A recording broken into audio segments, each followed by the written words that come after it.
Assalamualaikum warahmatullahi wabarakatuh.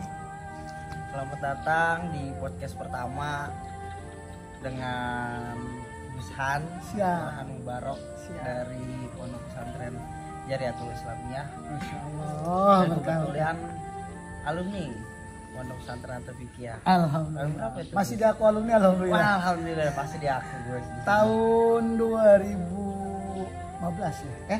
Iya, 2015. 2015. Iya. 2012 ya, 12.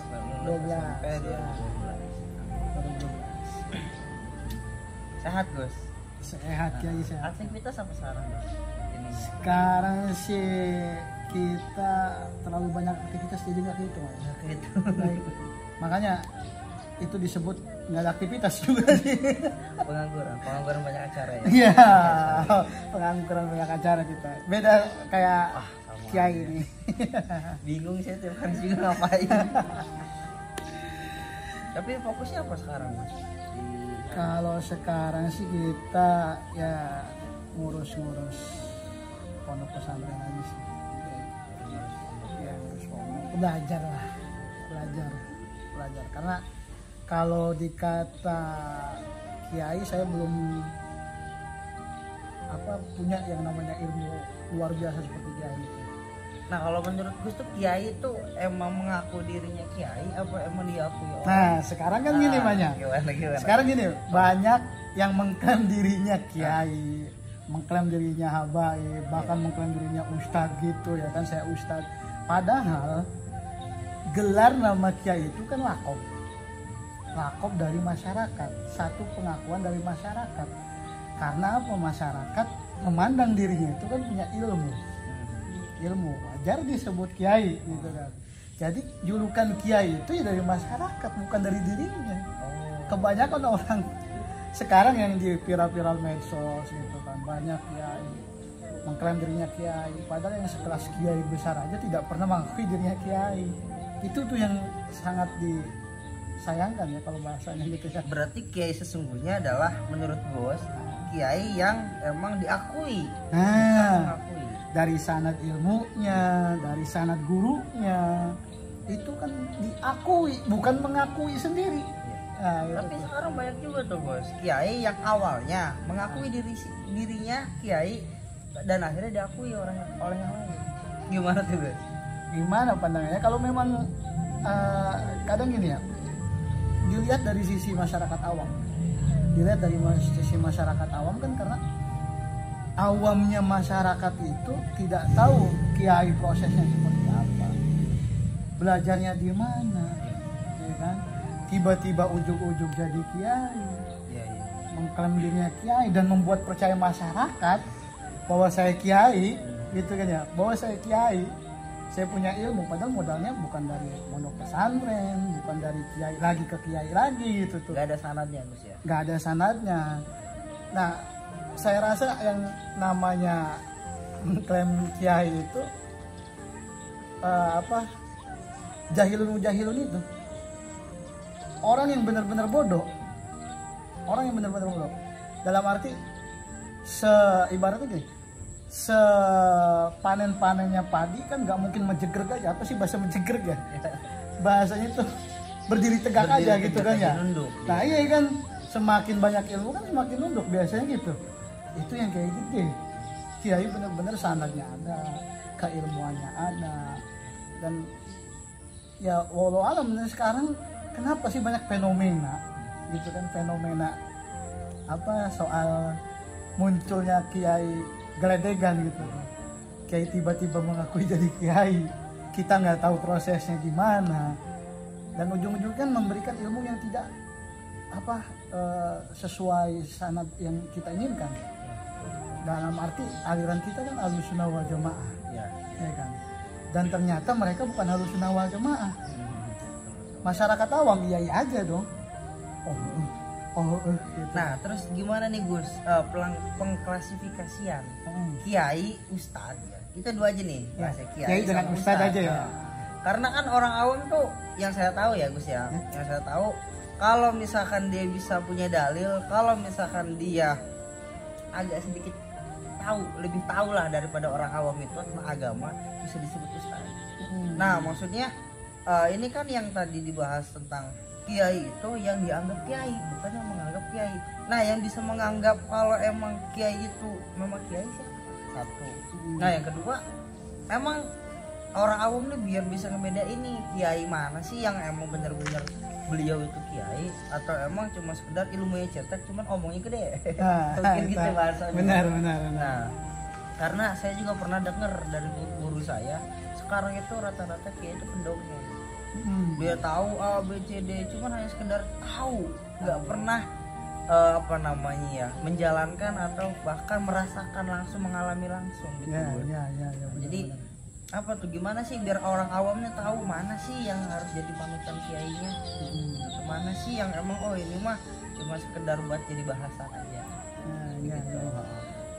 Jadi terkadang gini ya, kita kan kalau memang alhamdulillah ya, saya dari dulu diajarkan oleh kiai saya gitu, berikut bapak beliau nih gitu kan, Abi Mukarram Abi kan, beliau selalu menuturkan dan memberikan nasihat kepada para alumni dan para santrinya gitu kan.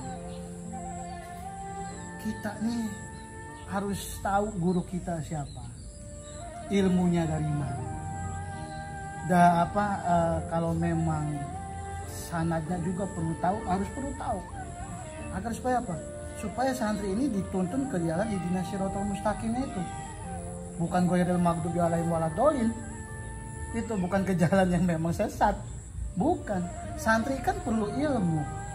Murid itu perlu ilmu, bukan hanya tok sekedar ngobrol, bicara, membuat orang yakin bahwa itu ilmunya banyak gitu kan, bahwa itu ilmunya banyak. Enggak seperti itu konteksnya. Kadang kan orang belajar dari buku doang gitu udah bisa jadi ustadz kok. Belajar dari buku saja gitu ya. Bahkan dari YouTube aja udah jadi ustadz gitu kan. Kayaknya saya ngobrol ini nanti di post itu jadi ustadz saya. Disebut jadi kiai gitu kan. Karena gini, saya mengutip dari syairnya ulama, sebagai ulama yang memang dikutip di dalam kitab Adabul Alim karangan Abdul Syekh. Kalau memang hanya sekedar omong tok, tidak ada dalil, tidak ada ilmu yang dibicarakan, ya itu jangan ikutin. Karena gini, ada yang mengaku seorang kiai gitu kan, mengaku seorang ustaz, tapi dalam ajarannya berbeda. Dalam ajarannya itu tidak mencerminkan keustadannya, kekiaiannya. Dari segi pengajarannya dia sudah beda, apalagi pengaplikasiannya itu tentu beda. Jelas, karena apa? Karena memang sekarang itu memang berbicara itu harus ada dalil, memang membuat seorang percaya harus ada dalil gitu kan. Kita nggak mungkin percaya orang kalau memang nggak ada penguatan dari dalil, dari ijma'nya, dari kiasnya, dari hadisnya, itu nggak nyatok dari Quran. Karena kebanyakan orang menjual Quran. Sekarang itu menjual nama Quran, menjual ayat Quran. Gimana tuh menjual? Ya, menjual ayat Quran itu ibarat kita ada masalah apapun dikaitannya dengan fenomena ayat ini.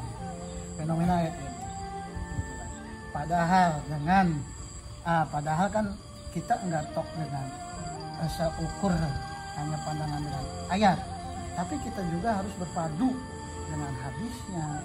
Hadisnya seperti apa sih ayat ini? Gitu kan. Ibarat gini ya, kita sholat nggak mungkin tahu gerakan ruku itu di Quran kan nggak ada. Digambarkan di Quran kan nggak ada. Di Quran itu kan hanya ada perintah sholat, ya kan? Waqimus sholat. Di situ kan perintah sholat doang. Terus juga ruku, kita nggak ngedenger ruku, nggak tahu ruku kalau memang kita nggak tahu hadisnya, nggak tahu ijma ulamanya. Karena kita tahu sholat ruku, gerakan sujud sampai gerakan salam itu kan dari ijma, dari ulama dari tabiin dari para sahabat dari kanjeng Nabi, ya kan? Nabi sholatnya bagaimana kan? Karena kata Nabi kan sholu kama ra'aitumuni usolli, sholatlah kalian katanya kan sebagaimana seperti sholatku. Gerakannya kan kayak kumaha, gerakannya kan kayak gimana gitu kan. Gerakannya seperti apa sih Nabi? Kita kan gak hidup di zaman Nabi ya.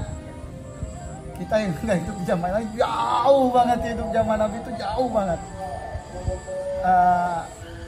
Ya sekarang fenomenanya orang itu percayanya sama omongan kita aja diperkuat dengan omongan ini, seakan kita ngobrol lalu orang percaya gitu, lalu orang percaya ya mereka juga pasti percaya sama kita, obrolan aja jelas lah. Kayak saya selalu memperhatikan medsos yang ustadz medsos gitu kan, dilihat rupanya itu mereka cuman modal usaha saja dengan akademisinya ya, karena bagaimanapun mereka pasti pengalamannya akademis. Oke lah, dari akademis kan diajarkan untuk public speaking sehingga masyarakat percaya, tapi ketika ditanya hukum pasti no. Tapi kan kalau misalkan saya tahu sih ya, di Islam itu kan kita harus bisa membicarakan kebaikan. Mungkin ada beberapa dari kiai yang di medsos ini yang mungkin ilmunya masih sedikit.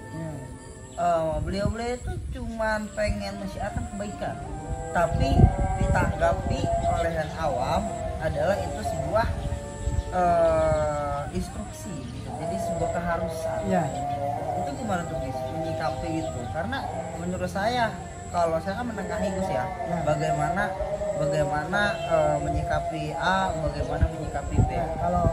Kalau gini ya, kalau secara tujuan yang memang kiai benar-benar pengen menjalankan syiar Islam,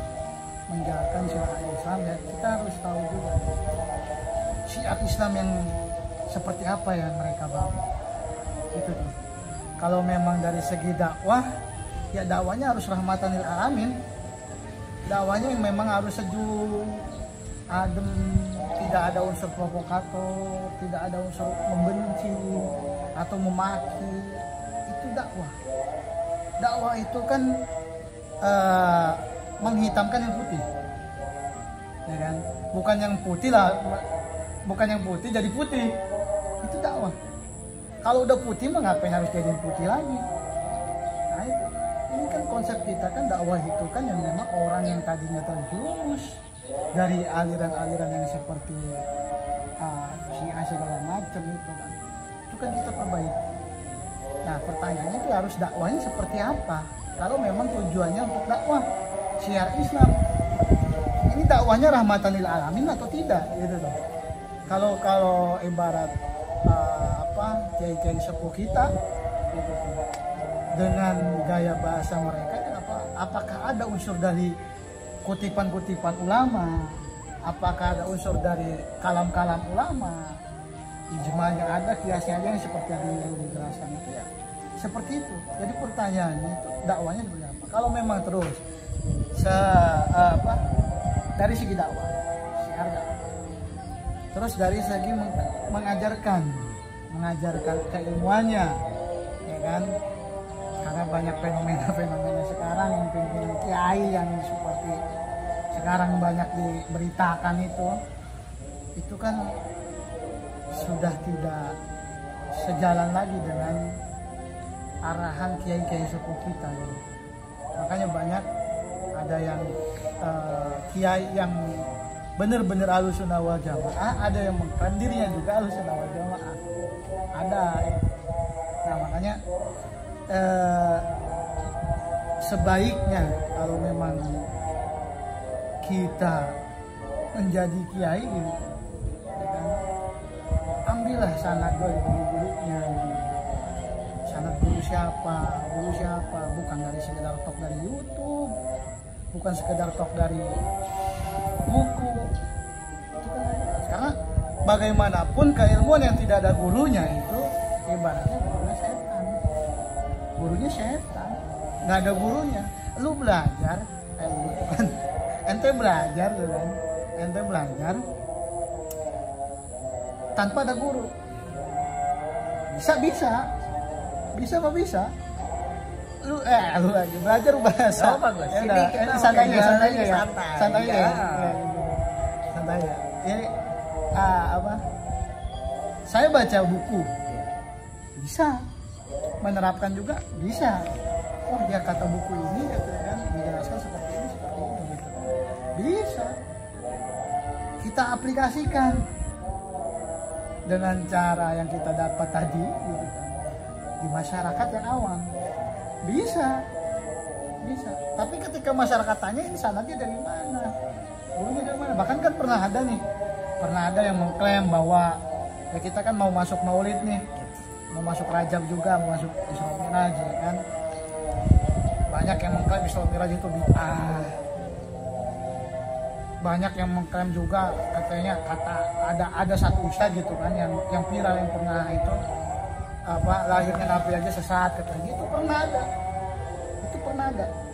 Nah kan yang pertanyakan sanadnya dari mana, itu yang dipertanyakan. Makanya cobalah menjadi guru itu yang memang ihdinas siratal mustaqim, bukan ghairil maghdubi alaihim waladdallin, bukan jalan yang seperti itu yang diinginkan. Karena nantinya ya masyarakat awam oh iya kan ini kan dari guru si Anu, guru si A, guru si B. Baik, terima kasih Gus. Ya, siap. Wah, banyak banget yang kita dapat ternyata ya. Podcast pertama, tapi ternyata luar biasa sekali ilmu dan pengalamannya. Mungkin nanti kita bisa kita sering-sering juga ya. Sering-sering juga kita nanti ngobrol-ngobrol ya. Mungkin biar yang lain juga semua tahu nih, yang muda-muda ya seperti saya, Gus Han, semuanya bersatu pengen meningkatkan dan mengembangkan lagi nih potensi semua yang ada di sini di bidang agamanya dan di bidang-bidang yang lainnya. Artinya kita semua yang muda ini jangan rebahan aja. Nah, ayo bangun semuanya, melek, kita berkarya santri, di bidang apapun, di bidang masing-masing. Khususnya santri semua. Jangan sampai santri itu dicap nggak bisa apa-apa. Ya. Semuanya jangan, kalau emang santri belum tentu bisa jadi kiai semua ya. Belum. Santri yang pengusaha bisa. Bisa benar. Santri yang pekerja keras bisa. Semuanya bisa. Yang penting hatinya santri. Nanti obrolan pengusaha santri aja di channel Bilik 29 TV ya guys ya. Siap. Baik, itu saja Gus Han. Terima kasih atas kehadirannya. Siap Kiai muda, siap. Kurang lebihnya mohon maaf buat penonton juga. Wassalamualaikum warahmatullahi wabarakatuh. Waalaikumsalam warahmatullahi wabarakatuh.